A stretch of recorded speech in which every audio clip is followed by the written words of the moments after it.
أعوذ بالله من الشيطان الرجيم بسم الله الرحمن الرحيم اللهم صل على محمد وآله وصحبه وسلم تسليما كثيرا ما بعد بعد السلام بي 21 juin 2018 radio nuruk ngaf inshallah walanda mimbe dine baro kono na di wati na namina walanda kuram ndamina dine baro kono ode anga du kono na problem furuso kono na problem numbi akunye dumay problème me bo cheka côté là ani mun bo muso ka côté là ani problème do be cheni muso bela jelen a causer ya bela jelen solution du mai islamia ye sraminu jira ona ko anko srata ya saka problème no ba ani anyo woro kana sanga furuso kono inshallah o émission kura damdena dina baro kono na jeudi chama amena songa kalo dama kala inshallah ya sa anga furuso kono na furuso be saka dogoya problème be dogoya kanu ani be ani karama be saka sabata anga furuso kono chugo mina yasa ana saka dem baraka mo soro dem no be continue salama ka frère salama fe inshallah problème chama be mo chama ka furuso kono ka sawu ke adomaliye chete fendo don o kera sawu be problème nana wali muso rete fendo de don o kera sawu problème nana inshallah nala sona bela jene amma ko benna aw ka video laje fota se Allah bana yasa ka walanda adamne biye a numéro folay ni ala sona je devrais amener numéro 2 enregistré nala o fara en shika yasa nen aw ana nafasrna wassalamu alaykum wa rahmatullahi wa barakatuh anga nyon so plateau ka inshallah a'udhu billahi minash shaitanir rajim bismillahir rahmanir rahim اللهم صل وسلم وبارك وكرم على محمد وعلى آله وصحبه وسلم تسليما كثيرا أما بعد إن الحمد لله بعد إسلام بي ni odebe beni alaka jen juin kalo clé mugani kele 21 juin 2018 radio nuru kunga fe oka émission no de dine baroye o kadra kononana nene awye nyogon soro sungalo temelen ko fe ni alaka jen émission folo kanyina alabayin fe aka nene aw deme kanga jurumu yafa kanene aw kisika bo anyere kun toroma nanka baraju toroma anika bo shetana ere toroma wa alaka nene aw faraka jon kanalunka sabu ni alay mamin kana fili bagatola wani alay mami fene fili e kana bagato tigila insha Allah sali ani kisi annema chama mo kiraba inga anaka so dogyo andali mala ko alemi alaka chidi ani alaka jon andali ko fe alaka kilebanti yala bade sungolo temena alhamdulillah émission segela kana 14h à 15h ni alaka jin wa amina baro yele madoni bade islamu an kume alaka ka sahaba muso rajalat ridwanullahi alayhinna an me kan yofoli ko luka lahlewla o kan yirma yalla yani sungolo che ayi chama ta ula ka ta kira furu muso la kana sa deuma ka se abubakar nun kali sahaba babanu chama muso ma muso munu trasi bauto dine kono o taraka nombato o yera kofe sungolo nananye barake sungolo fene kono sisa mina baro yele madoni bale islamo ka se kana neni anka du kono nana noy anga foye noy anga furuso konona yani solution sharia konona na anga furuso konona problemuna mbe dos la me duka du kono furuso konona na o problem nunu ulube glan to dbena a solution djumay mune kanga problem nunu ba ni problem be a glan to djumay ni problem yerete anga munke yasa problem karana anga du konona na mbale ni alaka je anflaka je munka kura damne toujours dina baro konona na miwe bolneni anga furuso konona na yani hayatu azawjiya mashakilun ba kon problem ba konon ani hulul shar'iyya sadi anga inka solution so problem na chogo dumena ni islamere kala dil kawye kada munka mungo sonya daka on kufaka ke islamia kono sharia kono na kitabu no alaka pumakan anala kiraka pumakan yani alayhi salam kolu ke anga problem nunu glan chogo subasmay sabu furuso kono na problem fembe no ni abe gla ni solution wore min islamia ta te kelen hal na wate jena a problem ko sai kana siga foyi t'o la o kama an silamɛw an bɛ sinsin an ka kitabu ba fila in kan yani an bɛ sinsin nin nɔrɔba fila in kan nin yelenba fila in kan k'an ka problèmew dilan wali k'an ka duw bali problème kana don a kɔnɔ bari ni walanda in ni ala ka jan an bɛna waatinin fɛnɛ k'a la an bɛna jeudi dama k'a la inshallahu ta'ala aw kana ɲina fɛnɛ walanda a laban kuma na fɛnɛ nɛgɛjuru bɛ labila ne ni aw bɛɛ lajɛlen inshallah balima silamɛw i k'a dɔn k'a fɔ furu n'o ye zawaji ye ani ka vi ɲɔgɔn kan cɛ ani muso sariya ye olu fila bɛ se ka o ka ɲɛnamaya kɛ ɲɔgɔn kan n'a sɔrɔla o tɛmɛna sira fɛ sariya ye sira minnu kofɔ k'o kɛ furu ɲɔgɔn ye olu mɔgɔ fila bɛ se ka vi ɲɔgɔn kan an kan bɛ mɔgɔ minnu furulen bɛ sariya kɔnɔna na an kan tɛ minnu bɛ yen n terikɛ n terimuso an kan tɛ olu ma an t'olu ta si dɔn nka i k'a dɔn adamaden fila baliku fila ka vi ɲɔgɔn kan k'aw ka ɲɛnamaya k'a kɛ kelen ye i k'a dɔn k'a fɔ jogo dɔw de bɛ yen fo ni mɔgɔ fila bɛɛ lajɛlen ka kɛ o jogow dɔnbaga ye ka kɛ o jogow fɛnɛ bonyabaga ye n'o ye adabu de b'a la jogow de b'a la comportement de b'a la ne fo ne k'a dɔn ne kan ka n comporter cogo min na ni furuɲɔgɔn ye ni furuɲɔgɔn fana kan ka dɔn ale kan ka comporter cogo min na ani anw fila bɛɛ ka ɲɔgɔn étudier ka ɲɔgɔn dɔn mun ka di karisa ye mun man di karisa ye wa shurutu i k'a dɔn fɛnɛ chartiw de fɛnɛ bɛ yen ka balo ɲɔgɔn kan k'a ka vie kɛ kelen ye i k'a dɔn k'a fɔ chartiw de fɛnɛ b'a la wa kodɔn dɔw de fɛnɛ ka ɲi ka sɔrɔ a la wa i k'a dɔn furuɲɔgɔn fila bɛɛ lajɛlen o ka ŋɛniya ka kɛ o bɛɛ ka wulikajɔ ka kɛ ko ne ka kɛ sababu ye ka hɛrɛ ɲɛsin furuɲɔgɔn ma ne ka kɛ n furuɲɔgɔn ka hɛrɛ sababu ye ne man kan ka k'a ka tɔɔrɔ sababu ye ne man kan ka kɛ a ka ɲɛji bɔ sababu ye ne man kan ka kɛ n furuɲɔgɔn ka kɔtaga sababu ye cɛ ni muso bɛɛ lajɛlen kan ka miiri na cɛ muso bɛɛ kan ka miiri ne kan ka kɛ sababu ye ka n cɛ la taa ɲɛfɛ cɛ bɛɛ fɛnɛ kan ka miiri ne kan ka kɛ sababu ye ne muso ka nisɔndiya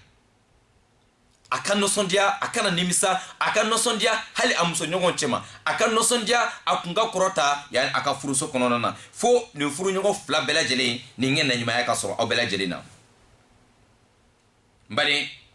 nka i ka dɔn sa furuɲɔgɔn minnu bɛ yen nɔ n'olu tɛ nin fanu in dɔn olu tɛ nin domaine in dɔn cɛ kɔni ale ta ye muso furu muso fɛnɛ a ta ye dɔrɔn ne furula cɛ ma a si tɛ foyi dɔn furu tagacogo foyi la o ma cɛkɔrɔba lamɛn wali cɛkɔrɔba ma kuma o ye o ma musokɔrɔba lamɛn wali musokɔrɔba ma kuma o ye olu yɛrɛ ma expérience foyi ta o ma dɔnni fɛnɛ ɲɛɲini o ma gɛrɛ dɔnnibagaw la ne muso furu kan ka kɛ cogo jumɛn na o ma gɛrɛ dɔnnibagaw la ne furula cɛ ma e kan ka kɛ cogo jumɛn na olu kɔni bɛ yen ten anw furula facɛ tala wala dɔlina a mina olu kɔni bɛ ɲɔgɔn kan in ten kuma min na problème yɛrɛ bɛ na o t'a dɔn problème yɛrɛ dɔrɔn ka du kɔnɔ cogo min na wa hali n'a donna o t'a dɔn problème yɛrɛ bɛ bɔ cogo min na n baden a ka ca la o bɛ solution ɲini siraw de la minnu ni o ni sariya ta yɛrɛ tɛ bɛn wa toujours problème tila ka segin ka na n baden nin walanda ninnu an k'a lamɛn jeudi caman an bɛna nafa caman sɔrɔ a la an ka furuso kɔnɔna na e de ka furuso kɔnɔ bɛn min bɛ yen yaasa k'o bɛn in sabati tɔɔrɔ kana don a kɔnɔ e ka walanda in lamɛn min yɛrɛ bɛ ni gɛlɛya dɔɔni bɛ e ka furuso kɔnɔ a kun ye jumɛn ye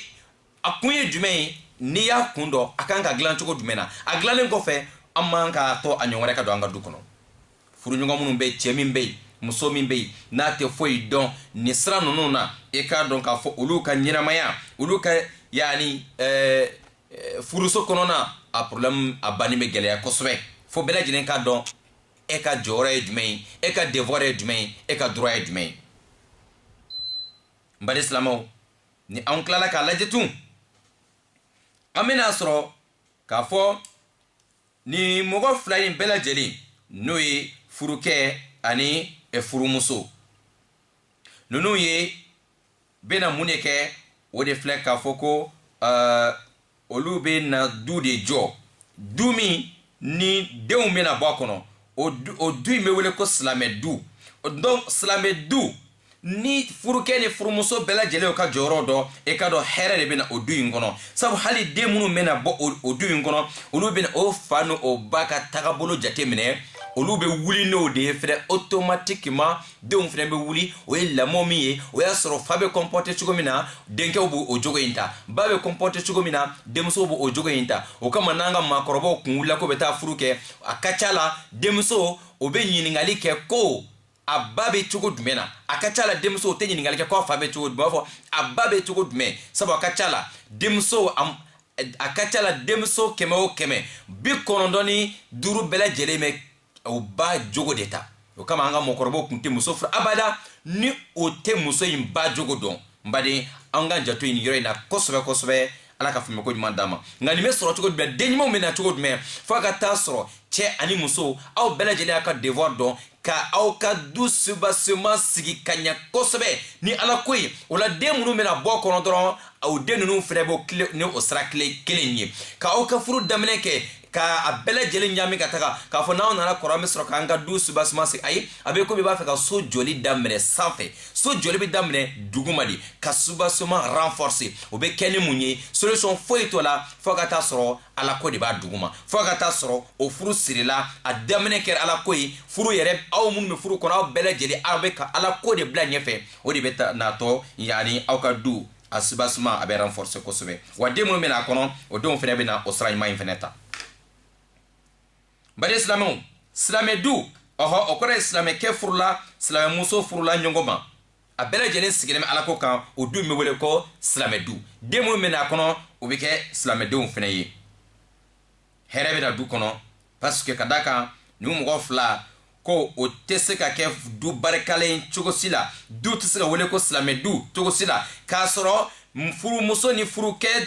ka olu nɔrɔlen tɛ Ala ka kitabuba in na ani Alakira ka sunna sallallahu alaihi wasallam. Nin de ye secret ba ye. Ni furu ɲɔgɔn fɛn o fɛn n'o ye Ala ka Kurana négliger k'Alakira ka taabolo ka négliger, shetana de bɛ kɛ olu dɛmɛbaga ye, shetana de bɛ kɛ olu conseil baga ye. Olu ka du kɔnɔna problème bali bɛ gɛlɛya sabu olu taala ka lumière to, olu bɛ ka vie dibi de la. Mais a b'o kɔnɔ k'olu évoluer la, a b'olu kɔnɔ ko démocratie nana. O ye Kurana fili yan fɛ ka hadisaw fili yan fɛ. Olu yɛrɛ ye min ye ani min fɔra o ɲɛna n'a ni silamɛya ka taa sɔrɔ tɛ kelen, o ye o siraw de ta. Finalement ni problème bɛ na a dɔw bɛ taa laban fo furusa de la. Ala k'an kisi.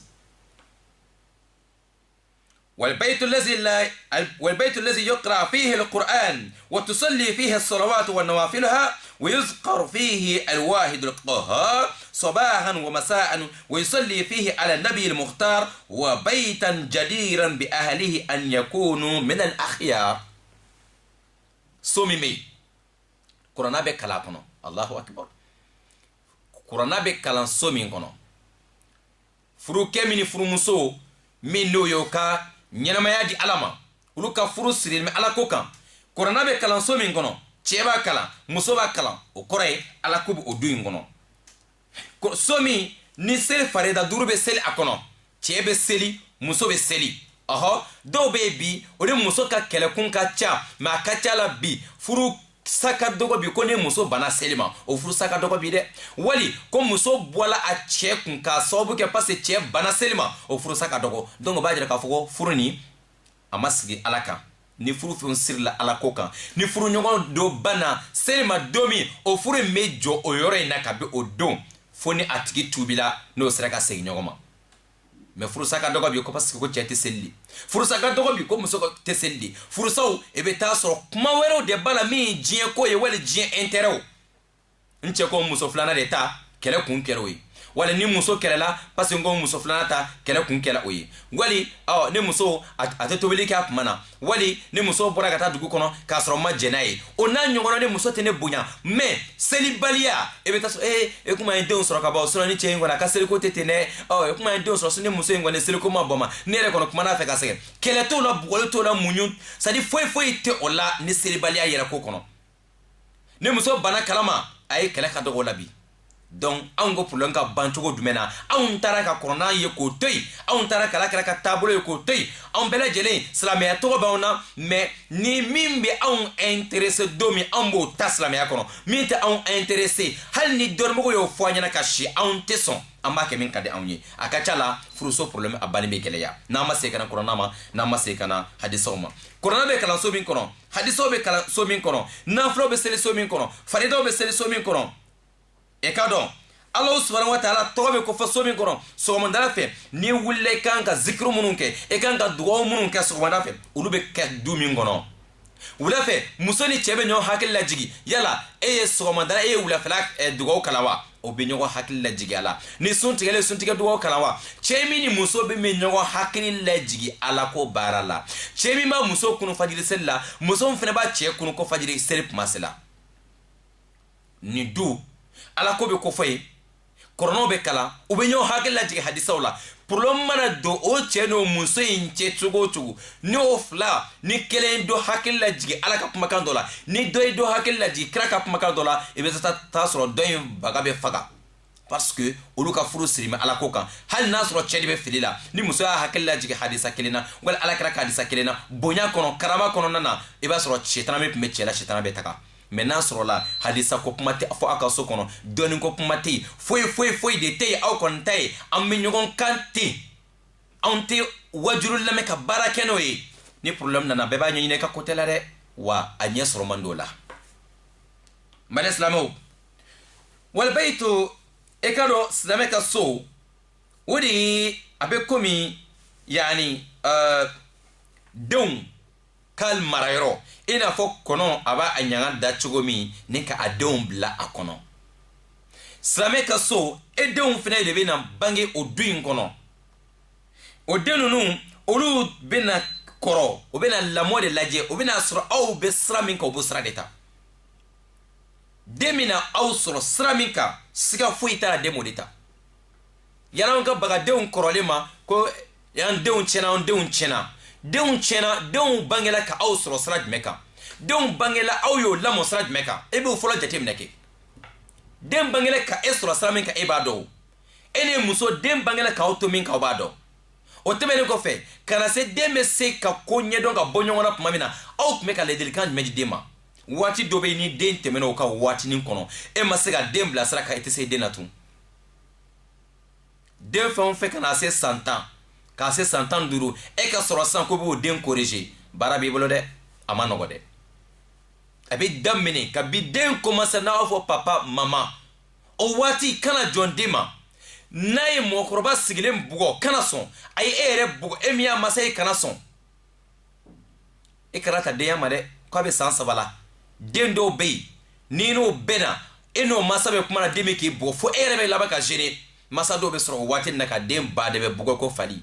k'a sɔrɔ den bɛ si k'i bugɔ so kɔnɔ foyi tɛ bɔ a la a bɛ tile k'a fa bugɔ foyi tɛ bɔ a la aw bɛ yɛlɛ papu yɛrɛ jamana papu yɛrɛ ka k'i gosi papu yɛrɛ wala an bɛ to o de la o den mana kɔrɔ ka se san 10 san 15 e kuma ale ni mɔgɔ bɛnna sira kan ale hakili la ko bugɔli de y'a sira ye o parce que ale kalanna o de la i kan ka mɔgɔkɔrɔba bugɔ de den bɛ mɔgɔkɔrɔbaw nɛni a bɛ aw yɛrɛw nɛni a b'a a filankuruw nɛni so kɔnɔ kabi san 3 kabi san 4 mɔgɔ si ma deli k'a fɔ ko nɛni man ɲi mɔgɔ si ma deli k'a fɔ ko bugɔli man ɲi fɛn o fɛn ka d'a ye a b'a kɛ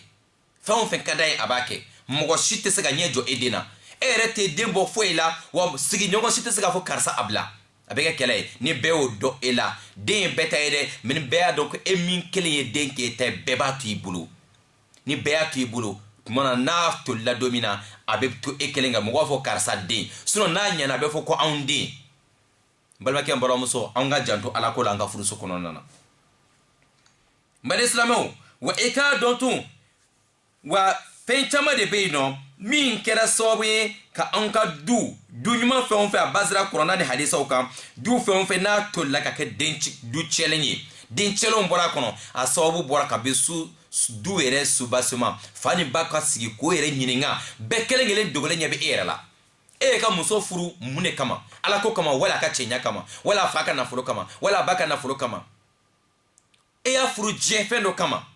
e ala ko bɔra ka bɛ furu kuma kira dun ko alayhi salatu wasalam ko muso bɛ furu a ye fɛn naani minnu jate dɔ bɛ muso furu a ka cɛɲa kama dɔ yɛrɛ muso furu a ka danbe kama dɔ yɛrɛ muso furu parce que fɛn b'a somɔgɔw kun dɔ yɛrɛ bɛ muso furu sabu ko diinɛ b'a bolo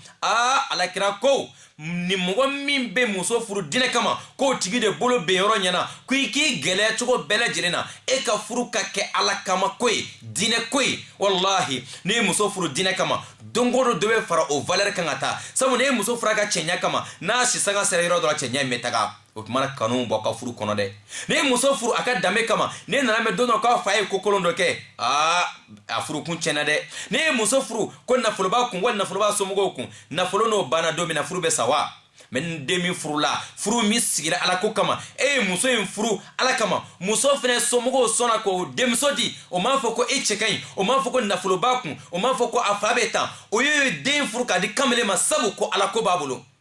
demso nyinina sabu ko ala ko bana maso bolo demso fene somogo sona ko dendi chema sabu ko dine babulo o malaje ko continuero babulo de mbane nini sabati la ka ba o mana gele chogo ala ka demena ka baraka bo furu so kono nana ngana nyo yoro de bola ka ji entero de bla nyefe ka don furu o kono e be tasoro furu kele semene kele ko furu sala furu kele kalo kele furu sala furu kele kalo fla mana sigi damnena sabu adamnena na tamunu ka ala ko tala ala fne yesi mbola baraka bana kono o kuma no furu into be ke togaye dongo do kuma la sigi anga suba nyine ko gla anga ko kala kama mbalma kembalomso e dendi ala mo ala kama e denge muso nyina ye mimbe no ne bado ka fo ala ko babulu o be on deme ko sobe ka dembaya yani dembaya nyuma mena boni flan nyonche asigele mesuba so manyimanka mbale islamo ni ya jetemne ibita sorobi furusa chama baby no etola kuye eka don ani che muso furusa ani muso bora furula ni ne kachabi ni ya do la ja fuere afuru do kele yere mame abada furu be siri chugo mina be funi ti abe siri abe funi o pumano ateka siri ka nyade wa ai problem do be e be tasoro demso na so mo na tap me femin ka no mano e chiebulu o ba ese ko demso récupérer demso be récupérer chugo di o wero be demso de be puma do la ka aide nyimo jugu do bla kono ako pression bla cheka ni chema jeno e kele wulla parce que la ko chemi o nana soro o gerala chelo na soro cheto yorola wali chefne alebe ka demso injete mene chugomi ale muso furu natamin kama furu balingo fe namana o soro otmana abe debrasi ro nyine ka bo muso ina ni jaka go kelo ni fembe la jeli saba makala kama bal maslamu e ka don ka fo furu sa chela muso bora furu la ka cheya e chawye furu sa ka cheya bene a bela jeli laje a majorité bela jeli furu nunu ala kama furu ka dogala mbalma ke balo muso e be ta sorobi ni problème nunu chama be a problème nunu chama be mugo kanga min don ka don problème yere kunye jumɛn anga walada mina ke ode kan biye adamre ma be da continue anga inga problème nunu sababu don asbab المشاكل الزوجية والطرق الشرعية لحلها للتقليل من هذه القضايا وجديرا للعلماء والدعاة التصدي لإنقاذ بيوت المسلمين من التكفف من التفكك والانهيار بالحكمة والموعظة الحسنة وكما أن يجتمن كدامك أو بكلين لما دو parce que أن يجتمن كي فرصة كما بسام مكا تشايا فرصة كنا بلوم بسام مكا تشايا تشاو بكا بلاي فام بلا جرينا ومسو فنه بكا بلاي فام بلا جرينا مسو دو بفرصة كنا أبي كومي بافو بكا جيه جهنم تكاسوغو كنغلو تشما وچهدو فنه بكا فرصة كنا نيو دو نينغا تشاو بي والله تشاو سيغلا peut-être ado klobana tchao sigila tellement ado e muso furu ka muso furu muso sari ado be yorom na be muso furu yere kasa chira onuna ado be halne muso takado ma be fi sabilillah wallahi be bulanye akera do kono ko jin yere kono ko muso jumante etun tellement odo e sega mi soro furu kono nana wa muso fune bebi ni o nyini nga ale ko be jin chebe ta je taka do makakla ka 10 milliards fara ko do afone ya fara furu koko tellement odo la min kono tasma mi dala okan akero konko furu so bebeti mbadem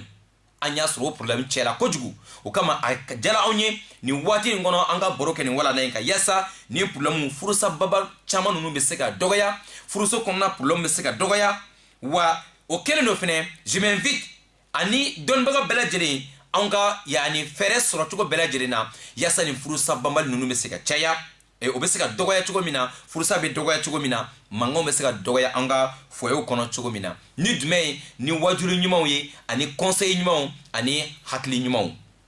ala kambe eswabo ma ni Allah subhanahu wa ta'ala sona amena yum wala ndai abena clan ramadola jose subasima base générale an ka problème an ka furuso kɔnɔna problème an bɛna kuma o kan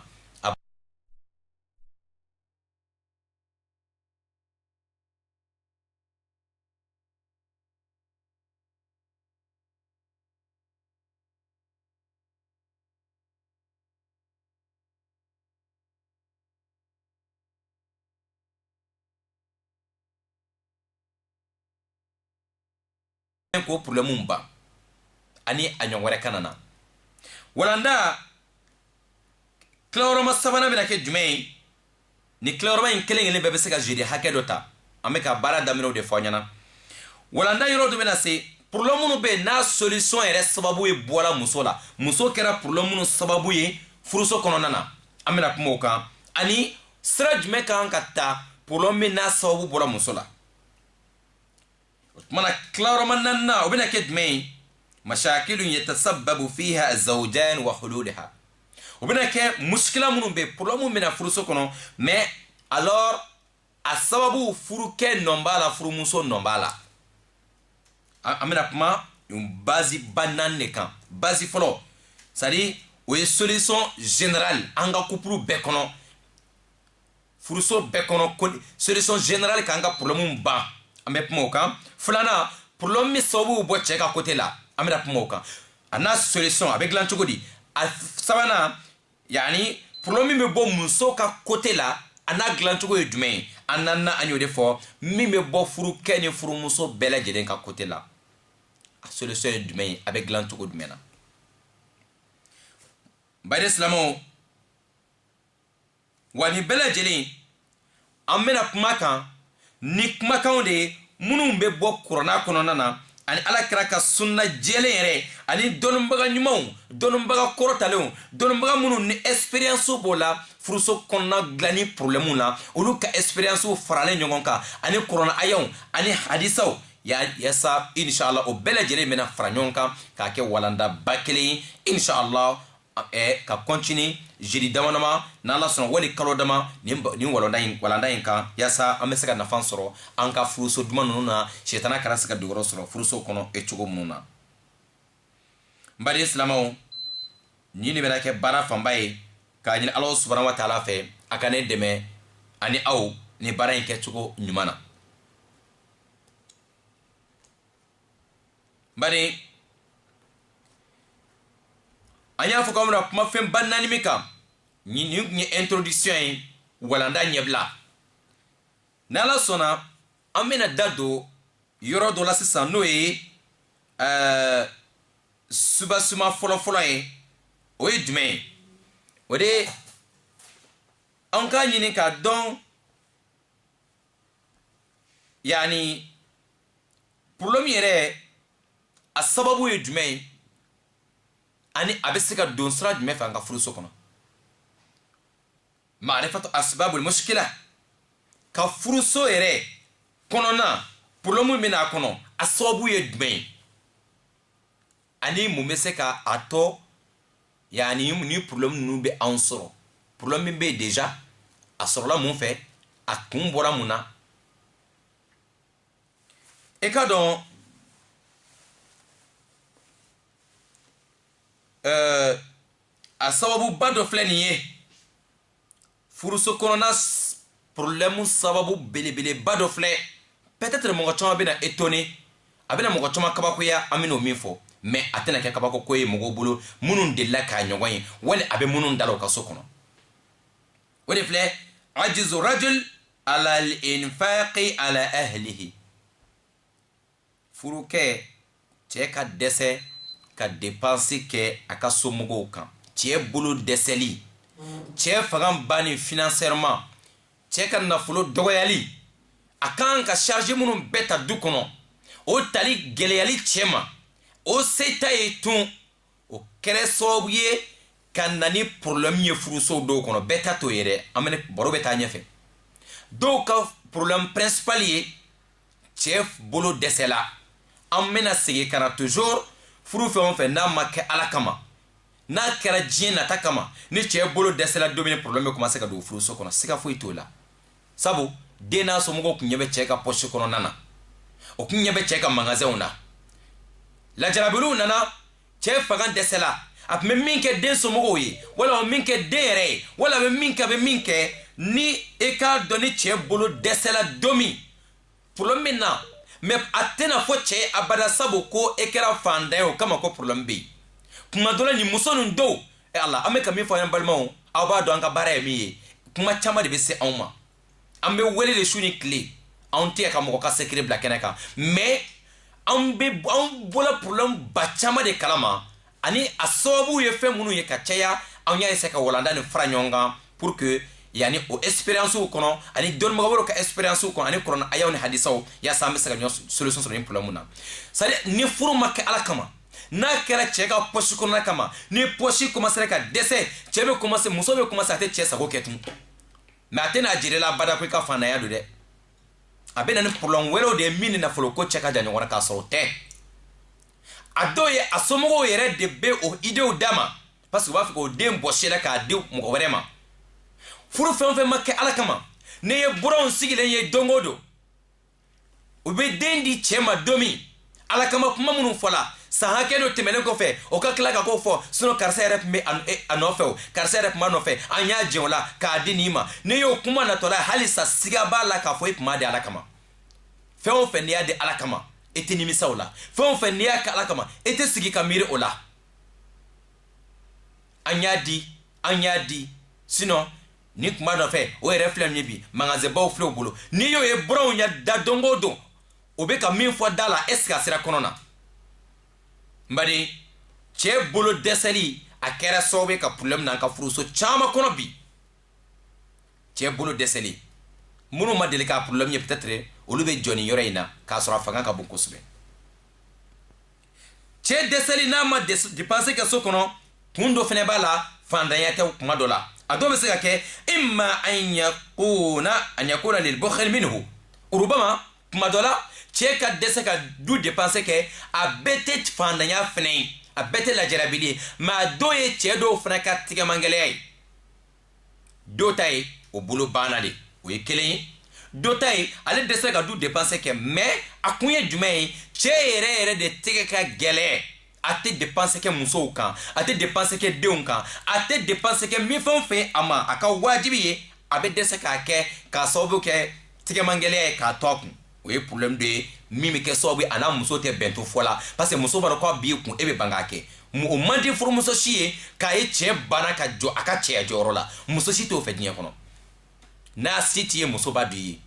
ni muso min bɛ fɛnɛ furu ka ala kama mais muso mana na ala kama cogo o cogo muso tɛ se ka to gɛlɛya la k'a dɔn a bɛ e kun ale ka tila ka si ka bana dɔ to a la e bɛ dɛsɛ k'o furakɛ wali k'a den to kasi na ka si wali ka gɛlɛya dɔ to kan e bɛ dɛsɛ k'o kɛ k'a sababu kɛ tigɛmangɛlɛya ye e k'a dɔn k'a fɔ ko o ma bɛn furumuso si ma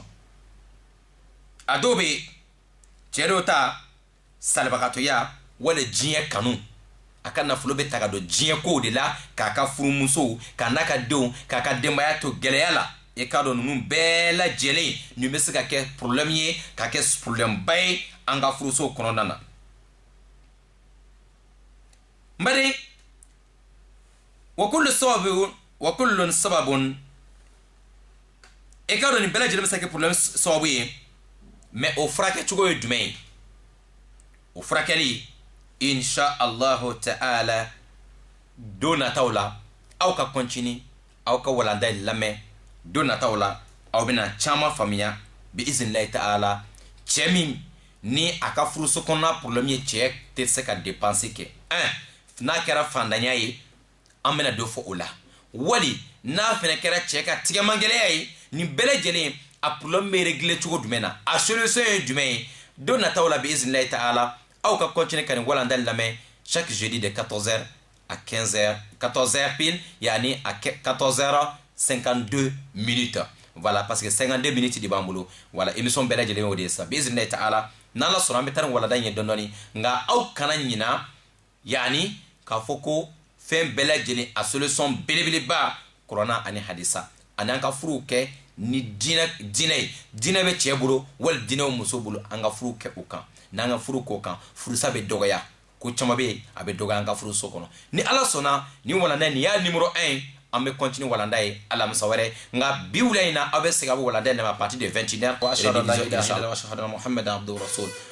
udna min jadid an badenw an seginna ka na tun inshallah taala 12 minutes b'an bolo 14h52 minutes walanda bɛ jɔ o kɔrɔ ye nɛgɛjuru an bɛna antenne labila o kɔrɔ ye minute 12 b'an bolo an balima minnu b'a fɛ ka essayer no baro la a wele kɛ 88 17 tout simplement 88 17 bisimilahi taala 88 17 bisimilahi taala ka aw sen don ni walanda in na naam ala ka ni aw bɛɛ lajɛlen dɛmɛ n'ala sɔnna a bɛ continue waati bɛɛ lajɛlen na fo kuma dɔ la kalo dama pour que ni walanda in a bɛ taa ɲɛfɛ inshallah aw kana ɲinɛ k'a fɔ ko émission 07 24 86 86 mɔgɔ mɔgɔ b'a fɛ ka émission in soutenir ka émission in dɛmɛ a b'a ka dɛmɛ bila ka na o numéro in na 07 24 86 86 an balima dɔw nɛgɛjuru la assalamu alaikum wa rahmatullahi wa barakatuhu ala ka tilera islamɛ bɛɛ lajɛlen ye amin ya rabbal alamin ala ka silamɛ jigi amin amin sunkalo min tɛmɛna ala ka muso bɛna ni silamɛ bɛɛ lajɛlen ye amin cɛkɔrɔba de don Kɔlintan ayiwa le vieux Traoré depuis Kɔlintan awɔ alhamdulillah ala y'a latigɛ ɲamisɛn ni y'a daminɛ mɛn fo ka taa ban masha Allah duwawu de bɛ yen dɛ alhamdulillah i y'a fɔ cogo o cogo kelen de don ala ka nɔgɔya ni silamɛ bɛɛ lajɛlen ye ya rabbal alamin yɔrɔ kelen bɛ yen bana fila bɛ yen nɔ n'i y'a sɔrɔ temps bɛ yen k'o ɲɛfɔ quoi naam n'i y'a mɔgɔ ye a denmuso minɛ cɛw la ka furu cɛ 2 ni 3 ma naam a yɛrɛ ma fɛn kɛ a ka buran ye dɛ n'a kɛnɛ ma ka fɛn kɛ a buranw ye a ɲɛ tɛ bɔ nafolotigiw fɛ d'accord i b'o fara jama ka kuma kan o faamuyara o tɛ taa famille si kɔnɔ k'a fɔ ko famille a hɛrɛ ka a muso balimaw ye allahu akbar isago ala sago allahu akbar kabira bon mara yɛrɛ fɛnɛ juguya yɛrɛ mara yɛrɛ kɛ mali kɔnɔ mara kɛ silamɛya kɔnɔ denw tɛ faw dɔgɔkɛ denw tɛ baw dɔgɔkɛ bamusow de bɛ taa denmusow ka côté la a fɔlɔ anw ka bamanan cɛkɔrɔba de tun bɛ muso ɲini ka bila maa si t'a b'i muso ye maa min ye masha Allah o ye tiɲɛ muso furudon maa tɛ min ye denkɛ kɔrɔ a fiyɛlen n'a mulukulen de muso de bɛ ta ka d'u ma hali n'o ye tuwariki den nin o bɛ d'u ma a bɔra yɔrɔ minnu tɛ sɔsɔli ko kan a bɛna yɔrɔ minnu sɔsɔli tɛ ko kan o ye tiɲɛ o muso bɛ den wolo o cɛ yɛrɛ tɛ den bolo a bolo yɛrɛ tɛ se den ma ba yɛrɛ bolo tɛ se den ma den ye dukɔnɔma bɛɛ ta ye o ye tiɲɛ o ye mara fɔlɔ ye mali kɔnɔ n'a tiɲɛna allahu akbar bon mais n'a fɔra sisan k'e k'i diyaɲɛ muso de furu e y'o furu diyaɲɛ na depuis o don comme ne y'o furu o ye diyaɲɛ de n'o ye doni min da i kun e bɛna o don kelen de o doni tɛ bɔ yen problème caman kun fɛnɛ y'o ye dɛ e b'o den bila ka taa ji sɔrɔ t'o sɔrɔ parce que a y'a furu diyaɲɛ furu de la o ye tiɲɛ donc mali n'i y'a mɛn ko denmisɛn mara yɛrɛ tiɲɛna yan de y'a fɔlɔ fɔlɔ allahu akbar kabira an bɔra bamananw ka sariya kɔ ka bɔ dutigiw ka sariya kɔ bi mali kɔnɔ dutigi tɛ yen bɛɛ n'i muso n'i den allahu akbar donc n'a fɔra ko mali ka bana yɛrɛ fɔlɔ il faut que an ka mara in segin ka kɛ mara in ma a silamɛya tiɲɛ n'a ɲɛ a bɔra nin yɔrɔ fɔlɔ maakɔrɔw tun bɛ muso de furu ka d'i ma i b'a fɛ i t'a fɛ i b'a furu o den bɛɛ barika mais n'i y'i diyaɲɛ muso ta n'a dimina don min a bɛ sɛrɛ ta i b'a min foyi tɛ bɔ a rɔ kuma tɛ bɔ a la o den bɛna sugunɛ kɛ i bɛ yɛlɛ ka bɛn n'o ye i sago ala sago maa wɛrɛ ka kuma allahu akbar kabira allahu akbar ala ka fɔ nin y'a mali mara de tiɲɛ mali denw ka mara nin de y'a tiɲɛ kanu furu de y'a tiɲɛ donc toujours a caman bɛ lajɛ beauté extérieure a cɛ ka ɲi tɛmɛ bɛ k'o siraw fɛ ka ɲina est ce que a ladabulen don ɲina bɛ k'o kɔ est ce que jinɛ b'a bolo wa ɲina bɛ k'o kɔ dɔrɔn parce que a tigɛ cogo ka ɲi a banna bon ni furu kɛra o kan dɔrɔn a kuma ka ca dɛ ala k'an bɛ sababu ma merci vraiment papa pour le conseil an mako bɛ mɔgɔkɔrɔba conseil la vraiment c'est très important merci beaucoup patron depuis Kɔlintan barakallahu fikum voilà inchallah 88 17 inchallah mɔgɔ m'a fɛ k'i sen don baro la inchallah an tɔ tora minute 5 ala ka inchallah an bɛɛ lajɛlen dɛmɛ oui cɛkɔrɔba ye min fɔ il faut que lamɔ den min ma lamɔ n'e taara o ta ka na a ma nɔgɔ dɛ ne ko k'a ka jɔ a tɛ jɔ o voilà il faut que denw ka lamɔ il faut que lamɔ bɛɛ ɲuman ye an denw lamɔ ni kuranɛ ni ani hadisa ye assalamu alaikum warahmatullahi wabarakatuh allo assalamu alaikum waalaikum salam naam tafadal Ibrahim monsieur Ibrahim ouais aywa an bɛ lamɛn ouais ne b'a b'a fɛ ka ɲininkali kɛ bon bi an y'a selilen misiri la an y'a alimami a y'a 5 de kɛ quoi. awɔ imam ye jɔ 5 kɛ. 5 ni a b'a kɛ 5 waati min mɔgɔ si ma fɔ subahanallahi quoi bon an yɛrɛ a nana kɔfɛ an y'a 4 kɛ ale la quoi. awɔ. sujuru kɛ yala sujuru bi an na aw bɛ sujuru tɛ an na. bon e ka kuma crashera dɔ e ko imam ye jɔ 5 de kɛ aw ɲinana a ye jɔ 5 de kɛ o tɛ ya. non aw nana kɔfɛ de aw y'a 4 de kɛ imamu. donc aw nana jama kɔfɛ aw nana sɔrɔ imam ye jɔ 1 kɛ déjà. imam a y'a 5 de kɛ a nana ka bɛn a 2nan. bon sisan a y'a 2nan kɛ ka 3nan kɛ ka 4nan kɛ. n y'a faamu monsieur Ibrahim. ok voilà ni y'a faamu a bɛ komi i b'a fɛ k'a fɔ imam ye jɔ 5 kɛ mais aw ye 4 kɛ o kɔrɔ ye peut-être aw nana sɔrɔ imam ye jɔ 1 kɛ déjà. voilà donc aw ta kɛra 4 ale ta kɛra 5 oui imam bɛ tenturuko 2 min kɛ salamu bilalen kɔfɛ aw fɛnɛ obligé don k'o tenturuko 2 fɛnɛ kɛ imam ye dɔ fara seli kan tenturuko 2 ba'da salam aw fɛnɛ mun b'a kɔfɛ hali ni e kun nana retard la e fɛnɛ bɛ tenturuko 2 de kɛ hali n'a sɔrɔ e ta ma 5 bɔ inshallah ta'ala ala k'an bɛ sababu ma an bɛ silamɛw walanda sira a jɔyɔrɔ la 07 24 86 86 ni mɔgɔ min b'a fɛ ka émission in dɛmɛ a bɛ se k'aw ka dɛmɛ kɛ ka bila o numéro na 07 la 24 86 86 inshallah ta'ala voilà ni mɔgɔ laban bɛ ka wele kɛ bisimilahi ta'ala émission a sira a jɔyɔrɔ la parce que an bɛ jɔ 52 minutes an sere dɔrɔn walanda a bɛ na kuncɛ voilà a bɛ se ka wele kɛ bisimilahi ta'ala voilà donc 52 minutes on ma se fɔlɔ montre dɔ in bɛ ɲɛfɛ dɔɔni il nous reste encore voilà a bɛ minute 5 ɲɔgɔn bɔ tun mais inshallah ni montre ye ka ɲa a bɛ se ka wele kɛ 88 17 ka aw sen don walanda la bisimilahi ta'ala mɔgɔ minnu b'a fɛ inshallah ka dɛmɛ fɛnɛ bila ka émission na o ye 07 24 86 86 yaasa ni émission in bɛ se ka continuer waati bɛɛ lajɛlen na inshallah ta'ala ala ka ne n'aw bɛɛ lajɛlen kɔrɔta naam an balima dɔ bɛ nɛgɛjuru la inshallah an bɛ na o tigi lamɛn voilà naam assalamu alaikum warahmatullahi wabarakatuh. wa alaikum assalam. naam an bɛ lamɛn balimakɛ bismillah tafadal. Lemi. Ok, monsieur Sissé, amé la main. Où est-ce que vous voulez qu'on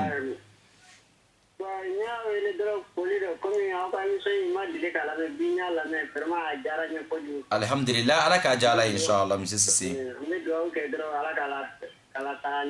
Amin, inshallah. Ala ka dugaw minɛ. Amin. Merci Sissé. Ajarani. Voilà inshallah taala in kiyamba ma kemse se inshallah ya rabbi alaka awun deme ka shetana mabo anga furuso be la jelen kono inshallah voilà donc mo ba fa ka sino barola bi iznillah taala voilà awska wele 88 17 la ambal ma de be nega jurula assalamu alaikum wa rahmatullahi wa barakatuh. Wa alaikum assalam wa rahmatullahi wa barakatuh. Naam. Ba ni vraiment jarani kojugu quoi. Alhamdulillah ala ka jala inshallah. Ala ka dofra kan. Amin amin. Ala deme ke. Amin amin. Ala ka. Amin ya rabbal alamin. Bonne fête aussi. Amin inshallah. Ala ka fatama nyago jirana. Amin amin amin amin. Dini kenayara. Amin. Ala ka ala dunun deme. Amin ya rabbi. Follo kundo. Ajarani. Vendo Ibrahima Jarafé. Ijara merci beaucoup. Merci ajara in kojugu ala ka jala inshallah wa alaikum salam wa rahmatullahi wa barakatuh monsieur Jara d'accord wala ni nyambal make ka bi vendo bi iznillah taala ala ka naw deme chugo bela jelen ka nyumana tayib voilà donc on va islamo voilà émission ambe munu ba feka siendo barola toujours voilà ambalma de benga jura 88 17 assalamu alaikum wa rahmatullahi wa barakatuh. Wa alaikum salam wa rahmatullahi ta'ala wa barakatuh. Naam. Vraiment, ça connaît Youssouf. Ah, ok. Monsieur connaît. D'abord, je vous présente mes excuses par rapport à longue absence. Non, de rien du tout. Quoi faire ça? Tiens, là, voilà, ça regarde. On me doit me dire, on y a un gabouana quoi. Masha'Allah. Parce que wallahi, nous sommes là pour m'apprendre. Loni nana islamaya nye ko chama banga do take ko oui tiens